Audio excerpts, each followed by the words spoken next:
Hello friends, welcome to Pebbles. நம்ம இன்னைக்கு செய்ய போறது கல்கண்டு உளுந்து போண்டா. இதுக்கு வந்து என்ன 1.5 கப் உளுந்துக்கு நம்ம 1.25 கப் கல்கண்டு எடுத்துக்கலாம். இத வந்து நம்ம 2 hours வந்து சோக் பண்ணி வைக்கணும். இப்போ எப்படி செய்யறதுன்னு சொல்றேன், வாங்க பார்க்கலாம். நம்ம இதுல 1.5 கப் அளவுக்கு உளுந்து எடுத்துக்கிறேன். 3 டேபிள்ஸ்பூன் பச்சரிசி எடுத்துக்கிறோம்.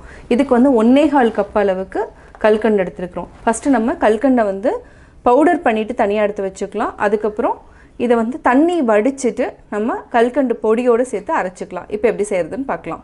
கல்கண்டை நம்ம பொடி பண்ணி எடுத்துட்டோம். இதை வந்து தனியாக பாத்திரத்தில் வச்சுக்கலாம். உளுந்து பச்சரிசி இப்போ வந்து தண்ணி வந்து நல்லா வடிச்சிட்டேன். இப்போ ட்ரையாக இருக்குது. இதை வந்து நம்ம மிக்சியில் போட்டு அடிச்சுக்கலாம். அடிச்சுட்டு அதுக்கப்புறம் நம்ம கல்கண்டு ஆட் பண்ணிக்கலாம். உளுந்து பச்சரிசி இது ரெண்டையுமே நம்ம கொஞ்சமாக அரைச்சிட்டோம். இப்போ வந்து கொஞ்சமாக ஒரு 6 ஏலக்காய் அளவுக்கு பொடிச்சு வச்சுருக்கிறேன். இதை ஆட் பண்ணிக்கலாம். ஒரு சிட்டிகை உப்பு நம்ம கொஞ்சம் ஆட் பண்ணிக்கலாம். ஸ்வீட் வந்து நல்லாயிருக்கும். இது கூட நம்ம பொடி சேர்த்துக்கலாம். அதாவது கல்கண்டு பவுட்ரு பண்ணி வச்சுருக்குது ஆட் பண்ணிக்கலாம். தண்ணி ஆட் பண்ண வேண்டாம், இதுவே போதும். இப்போ நம்ம மிக்சியில் அடிச்சுக்கலாம். மிக்சியில் நம்ம அரைச்சிட்டோம். இப்போ ஒரு பவுலுக்கு மாற்றிக்கலாம். நல்லா மிக்ஸ் பண்ணிக்கோங்க. உங்களுக்கு கொஞ்சம் தண்ணியாக ஆயிடுச்சுன்னா மைதா மாவு இல்லைனா அரிசி மாவு கூட நம்ம மிக்ஸ் பண்ணிக்கலாம். இப்போ சின்ன சின்ன உருண்டைகளாக பிடிச்சி டீப் ஃப்ரை பண்ணிக்கலாம். இந்த மாதிரி கரெக்டாக இந்த பதம் வந்து கரெக்டான பதம் இப்படி இருக்கணும். உடனே விழுகக்கூடாது, இந்த மாதிரி விழுகணும். இப்போ நம்ம டீப் ஃப்ரை பண்ணி எடுத்துக்கலாம். எண்ணெய் காஞ்சிடுச்சு, சிம்மில் வச்சுக்கலாம். ரொம்ப பெருசாக போட வேண்டாம், இந்த மாதிரி கொஞ்சம் சின்ன சின்னதாக நம்ம போட்டுக்கலாம். நல்லா பொன்னிறமானதுக்கப்புறம் எடுத்துக்கலாம். இதுக்கு வந்து பேக்கிங் பவுடர் எதுவுமே தேவையில்லை. நம்ம திருப்பி போட்டுக்கலாம். பச்சரிசி போட்டுக்கிறதுனால நம்மளுக்கு எண்ணெய் வந்து ஜாஸ்தி இழுக்காது. அதனால் எப்போவுமே இந்த மாதிரி ஸ்வீட் செய்கிறப்போ 1 டேபிள் ஸ்பூன் அளவுக்கு நம்ம பச்சரிசி ஆட் பண்ணிக்கலாம். இப்போது எடுத்துக்கலாம். நல்லா பொன்னிறம் ஆயிடுச்சு. இந்த கலர் வந்தோடனே எடுத்துக்கலாம். பார்த்தா என்னென்னா ஜாமுன் மாதிரி இருக்கும். உங்களுக்கு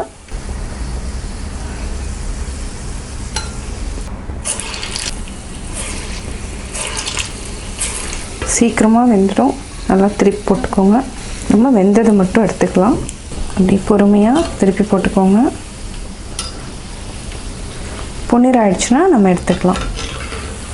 இப்போ நல்லா வெந்துடுச்சு.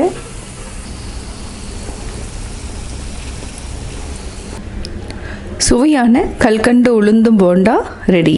ஹலோ ஃப்ரெண்ட்ஸ், இன்றைக்கி செய்ய போகிறது உருளைக்கிழங்கு போண்டா. இது வந்து எல்லாத்துக்குமே ரொம்ப பிடிக்கும். அதாவது நம்ம இன்றைக்கி 6 உருளைக்கிழங்கு எடுத்துக்கலாம். அதை நல்லா ஒரு 5 விசில் விட்டு வேக வச்சு தனியாக எடுத்து வச்சுக்கலாம். இது கூட தாளிக்கிறதுக்கு என்னென்னங்கிறது இப்போ நம்ம பார்க்கலாம்.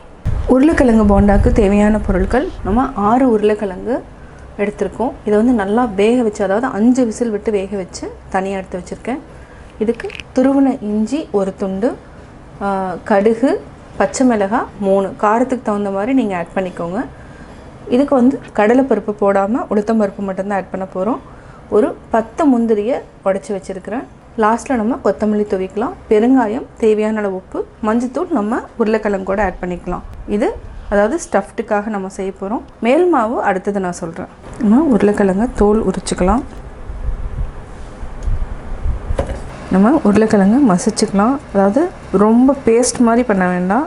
சாப்பிட்றப்போ தெரிகிற மாதிரி நம்ம இந்த மாதிரி மசிச்சுக்கலாம். அவ்வளோதான், ரொம்ப மசிக்க வேண்டாம். உருளைக்கிழங்க மசித்து நம்ம தனியாக எடுத்து வச்சிட்டோம். ஒரு கடாயில் நம்ம ஒரு 3 டேபிள் ஸ்பூன் அளவுக்கு எண்ணெய் விட்டுக்கலாம். எண்ணெய் காஞ்சிருச்சு. கடுகு போட்டுக்கலாம்.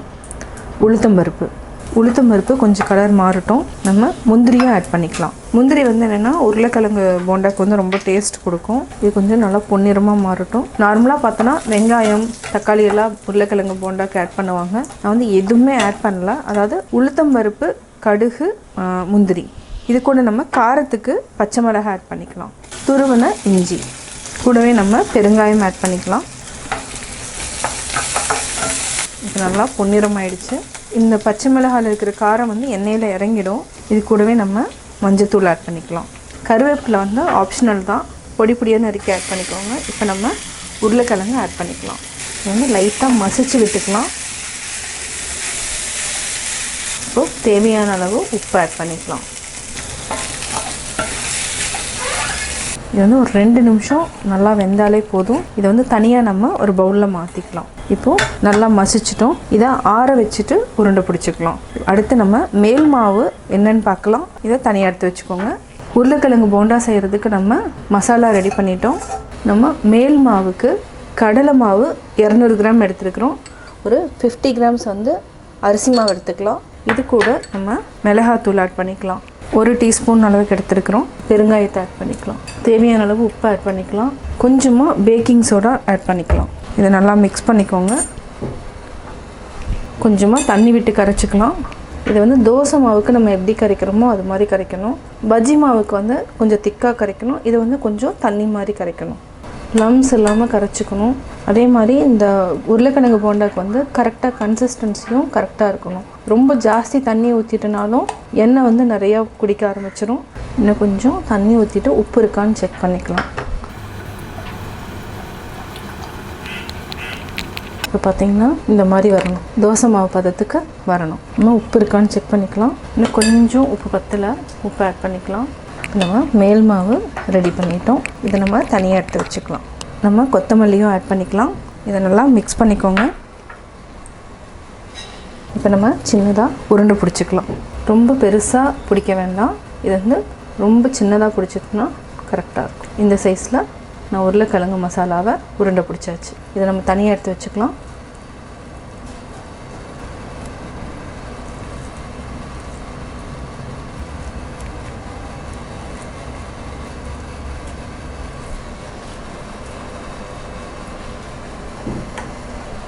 உருளைக்கிழங்கு மசாலா வந்து நம்ம உருண்டை பிடிச்சிட்டோம். மேல் மாவு ரெடி பண்ணியாச்சு. இப்போ கடாயில் எண்ணெய் ஊற்றி நல்லா காய வச்சுட்டு டீப் ஃப்ரை பண்ணி எடுத்துக்கலாம். இப்போ நம்ம டிப் பண்ணி எடுத்துக்கலாம்.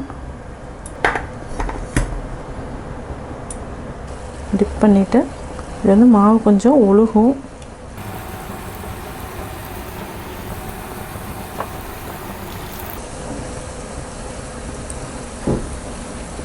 நல்லா வேகட்டும். இப்போ லைட்டாக அப்படியே உடச்சி விடுங்க. ஒன்றோட ஒன்றா ஒட்டியிருக்கு. நம்ம இது வந்து மீடியம் ஃப்ளேமில் தான் இருக்கணும். நீங்கள் ஹை ஃப்ளேமில் வச்சிங்கன்னா அதாவது மாவு வேகாது, கலர் வந்து உங்களுக்கு நிறையா கொடுக்கும். பட் என்னென்னா கொஞ்சம் சாப்பிட்றப்போ வந்து டேஸ்ட் வந்து நல்லா இருக்காது. அதனால் எப்போவுமே உருளைக்கிழங்கு போண்டா செய்கிறப்போ நம்ம மீடியம் ஃப்ளேமில் வச்சு செய்யணும்.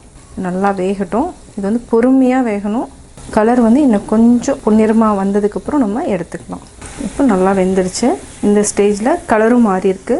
இப்போ எடுத்துக்கலாம். எண்ணெயை நல்லா வடிச்சிடுங்க.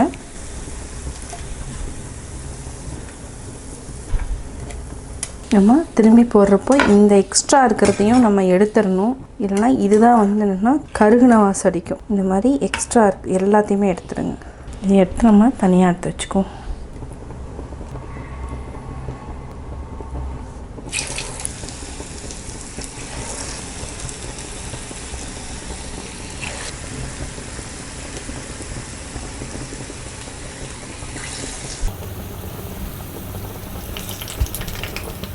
இன்னும் 1 நிமிஷம் வரைக்கும் நல்லா வேகட்டும். நம்ம எடுத்துக்கலாம். எண்ணெயை நல்லா வடிச்சுக்கோங்க.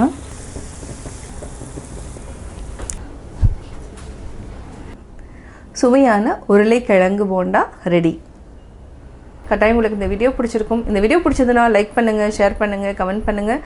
மறக்காமல் பெபிள்ஸ் தமிழ் சேனலையும் கோபி சுதா சேனலையும் சப்ஸ்கிரைப் பண்ணுங்கள்.